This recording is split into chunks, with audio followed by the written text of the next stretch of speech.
सुप्रभात बच्चों। आज हम व्याकरण के अंतर्गत जिस विषय की जानकारी आपको विस्तार पूर्वक देंगे वह है अनेकार्थी शब्द। अनेकार्थी शब्द की परिभाषा: जिन शब्दों के एक से अधिक अर्थ होते हैं उन्हें अनेकार्थी शब्द कहा जाता है। बच्चों, इसकी सबसे बड़ी विशेषता यह होती है कि प्रसंग बदलने के उपरांत इनके अर्थ में भी अपने आप ही परिवर्तन स्पष्ट रूप से दृष्टिपद होता है। बच्चों, अब मैं उदाहरण के माध्यम से आपको अनेकार्थी शब्द का अंतर स्पष्ट करती हूँ।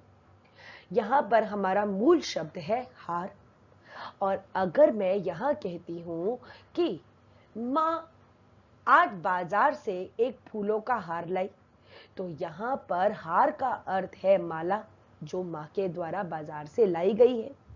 और अगर मैं यह कहती हूँ कि आज हमारी टीम विरोधी टीम से हार गई, तो यहाँ पर हार का जो अर्थ है वाक्य के अनुसार अपने आप ही बदल गया। यहाँ पर हार का अर्थ है पराजित होना। तो अब आपको यह बात पूर्णतः समझ में आ गई होगी कि यदि अगर भाषा को ध्यान पूर्वक देखा जाए तो वाक्य में अर्थ के आधार पर ही जो है वह शब्दों के अर्थों में भी परिवर्तन हम स्पष्ट रूप से देखते हैं। आइए अब हम अन्य अनेकार्थी शब्दों पर ध्यान दें। मूल शब्द है अर्थ, जिसके अनेकार्थी हैं मतलब, प्रयोजन, व्याख्या, धन और परिणाम। बच्चों, जैसे हम कहते हैं कि तुम्हारी बात का क्या अर्थ है, अर्थात तुम्हारी बात का क्या मतलब है। हम यहाँ पर यह भी कह सकते हैं कि आपके आने का क्या अर्थ है, अर्थात आपके यहाँ पर आप जो आए हैं उसका क्या प्रयोजन है, आप किस कारण से आए हैं। कई बारी हम आपको जब कविता समझाते हैं तो कहते हैं कि इन पंक्तियों का अर्थ है, या इन पंक्तियों का अर्थ अब आप लिखिए, अर्थात व्याख्या लिखिए, तो हम इसको व्याख्या भी कह सकते हैं।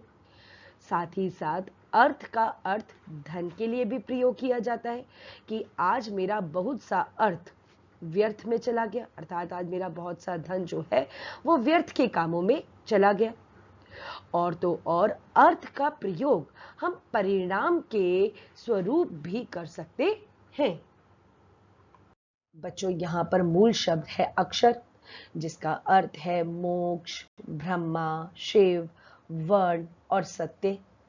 बच्चों, जब हम कोई शिक्षा प्राप्त करना शुरू करते हैं तो सबसे पहले अक्षरों का ज्ञान दिया जाता है, यानी कि वर्णों का ज्ञान दिया जाता है।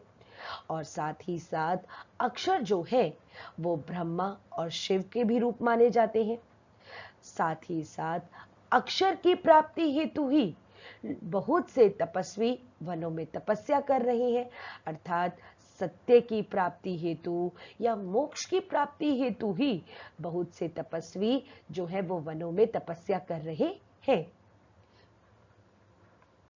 अनंत, अनंत के अर्थ होते हैं बहुत अधिक, अंतहीन, ईश्वर और आकाश। यह तो हमें अच्छी तरह बोध है कि आकाश अनंत है, अर्थात आकाश की कोई सीमा नहीं है, और इसको हम अंतहीन भी कह सकते हैं। इसी तरह से अनंत आज मुझे सुख मिला, अर्थात मुझे बहुत अधिक सुख प्राप्त हुआ। और ईश्वर का भी अंत नहीं होता, इसलिए अनंत को ईश्वर भी कहा जाता है। बच्चों, यहाँ पर मूल शब्द है अमृत, जिसके अनेकार्थी हैं मुक्ति, अन्न, दूध, जल और स्वर्ग।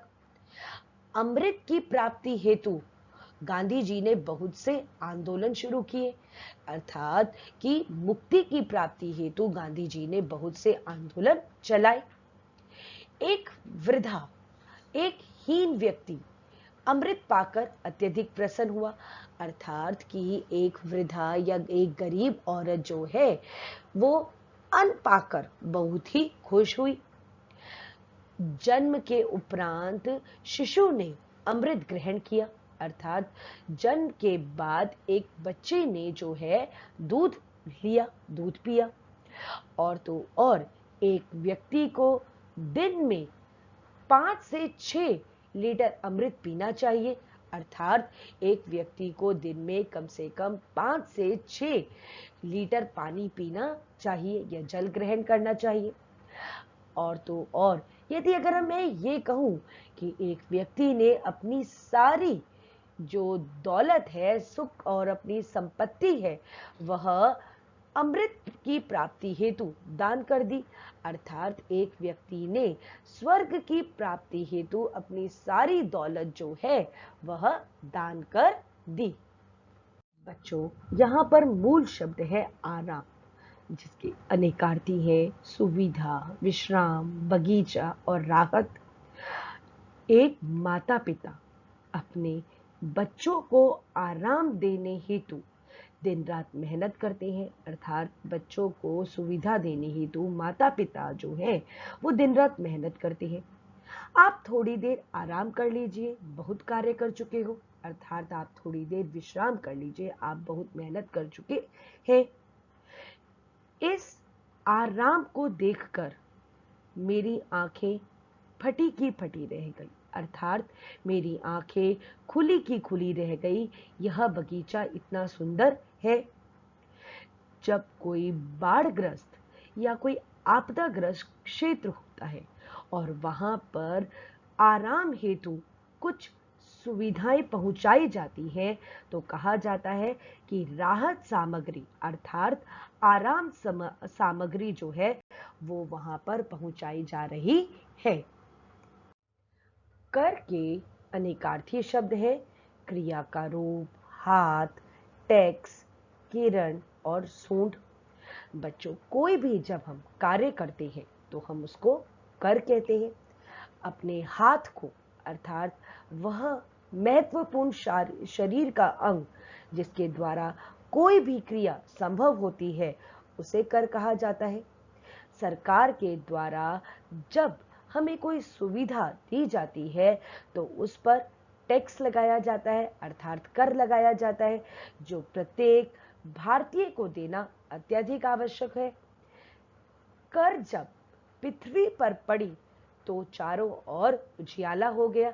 अर्थात जैसे ही सूर्य की किरण जब धरती पर पड़ी तो चारों ओर उजियाला छा गया। हाथी की कर अत्यधिक लंबी थी। अर्थात हाथी की जो सूंड थी वो बहुत ही लंबी थी।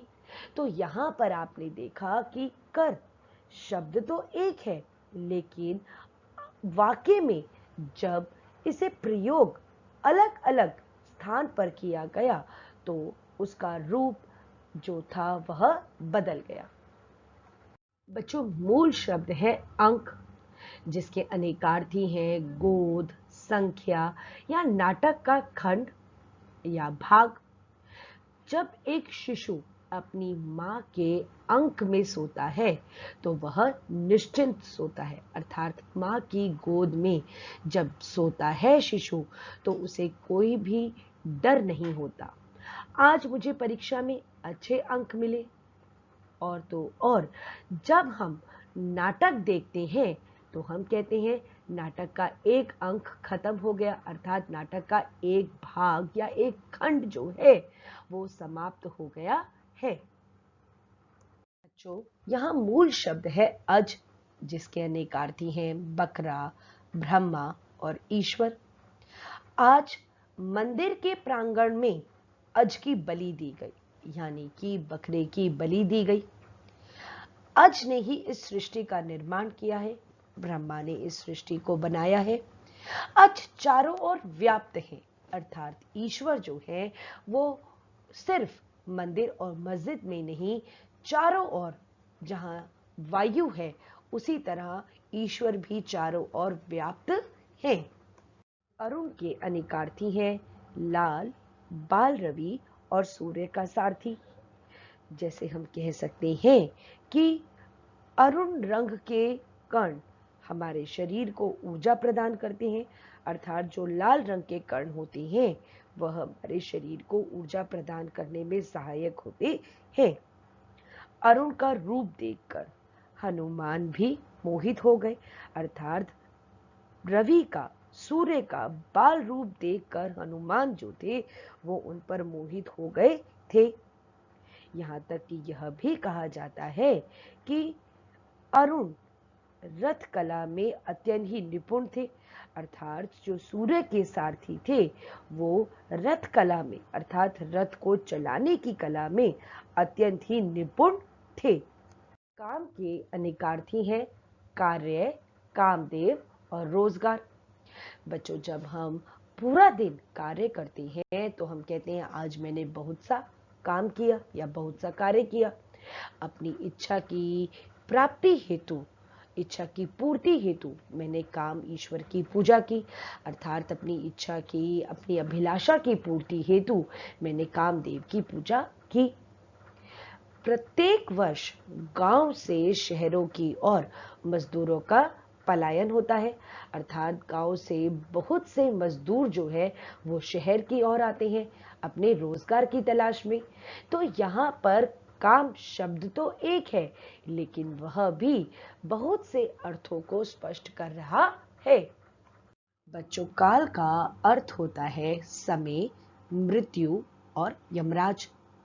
आपको यह पूर्णतः बोध है कि एक बार जो काल व्यतीत हो जाता है वह कभी भी पुनः नहीं आता, अर्थात जो समय एक बार निकल जाता है वह कभी भी वापस नहीं आता। प्रत्येक व्यक्ति की काल की तिथि निश्चित है, अर्थात प्रत्येक व्यक्ति की मृत्यु कब होगी यह उसके जन्म के दौरान ही निश्चित हो जाती है। काल से प्रत्येक प्राणी डरता है, अर्थात यमराज जो कि मृत्यु के जो स्वामी माने जाते हैं उनसे प्रत्येक व्यक्ति जो है वह भयभीत होता है। घट के अनेकार्थी हैं घड़ा, मन और शरीर। घट मिट्टी का बना होता है, अर्थात जो घड़े का निर्माण किया जाता है वह मिट्टी से किया जाता है। व्यक्ति का घट अत्यंत ही चंचल है, अर्थात व्यक्ति का जो मन है वो बहुत ही चंचल होता है। हमारा यह घट 5 मूलभूत तत्वों से ही मिलकर बना है, अर्थात मानव शरीर जो है उसका निर्माण जो है वो सिर्फ 5 मूल तत्वों से मिलकर ही हुआ है। शरीर का अर्थ होता है क्रिया, रेखा और वस्त्र। बच्चों, जब हम कोई क्रिया करते हैं, जब कोई हम काम करते हैं तो हम उसके चीर कहते हैं। धरती पर सीधी रेखा खींचनी उसे भी चीर कहा जाता है।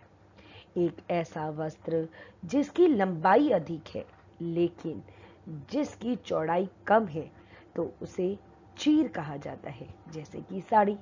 तो यहाँ पर चीर जो है शब्द तो एक है लेकिन वाक्यों में जब इसे प्रयोग किया जाता है तो यह अलग अलग हमारे सामने अर्थ को प्रस्तुत करता है। कनक के अनेकार्थी हैं सोना, धतूरा और गेहूं।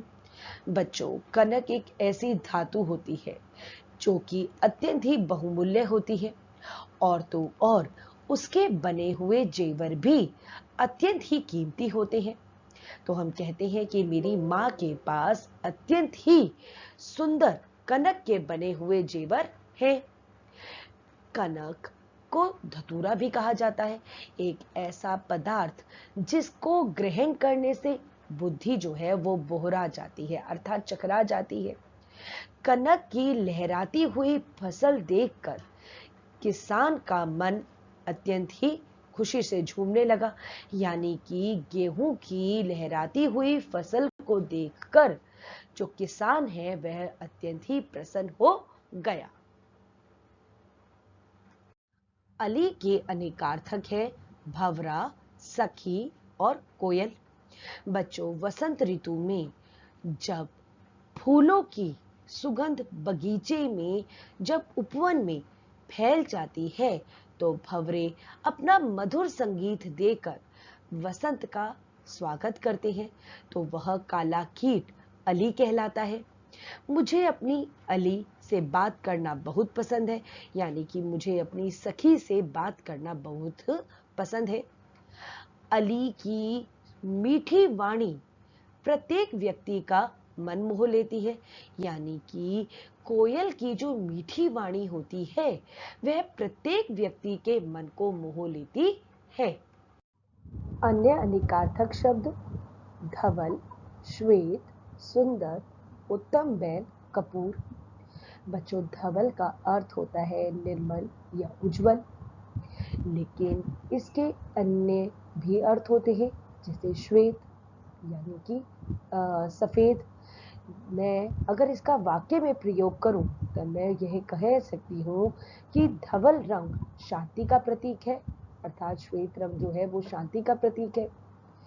जब किसान ने धवल को देखा तो वह अत्यंत ही प्रसन्न हुआ, कि जब किसान ने उत्तम बैल को देखा तो वह बहुत ही प्रसन्न हुआ। पंडित जी जब भी पूजा करते हैं, अर्चना करते हैं, तो वह धवल का प्रयोग करते हैं, यानी कि कपूर का प्रयोग करते हैं। दूसरा है जलज। जलज के अनेकार्थक शब्द हैं कमल, शंख, मोती और मछली। हम कह सकते हैं कि जलज पानी में खिलता है, अर्थात कमल पानी में खिलता है। जलज की ध्वनि चारों ओर गूंज रही थी, यानी कि शंख की ध्वनि चारों ओर गूंज रही थी। जलज की माला माता जी ने पहनी हुई है, यानी कि मोतियों की माला जो है वो माता ने पहनी हुई है। साथ ही साथ हम यह भी कह सकते हैं कि जलज जल के बिना नहीं रह सकती, यानी कि मछली जो है वो पानी के बिना नहीं रह सकती। जलद। जलद के अनेकार्थक है बादल और कपूर।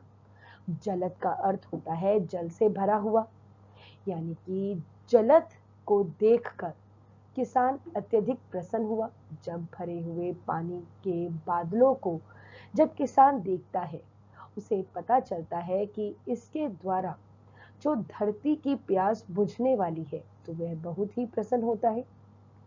मुझे जलद की खुशबू बहुत ही प्रिय है, अर्थात मुझे कपूर में से जो सुगंध निकलती है वह बहुत ही प्रिय है। जड़ के अनेकार्थक हैं निर्जीव, मूर्ख, स्थिर और अचेतन। यह जड़ वस्तु है, अर्थात यह निर्जीव वस्तु है। तुम्हारी जड़ बुद्धि में कुछ नहीं समझ आता, अर्थात तुम्हारी जो बुद्धि है वो जड़ हो चुकी है, तुम्हें कुछ समझ नहीं आता, यानी कि तुम मूर्ख हो। या हम यह भी कह सकते हैं कि पेड़ जड़ है, अर्थात पेड़ जो है वो एक ही जगह पर स्थिर रहता है।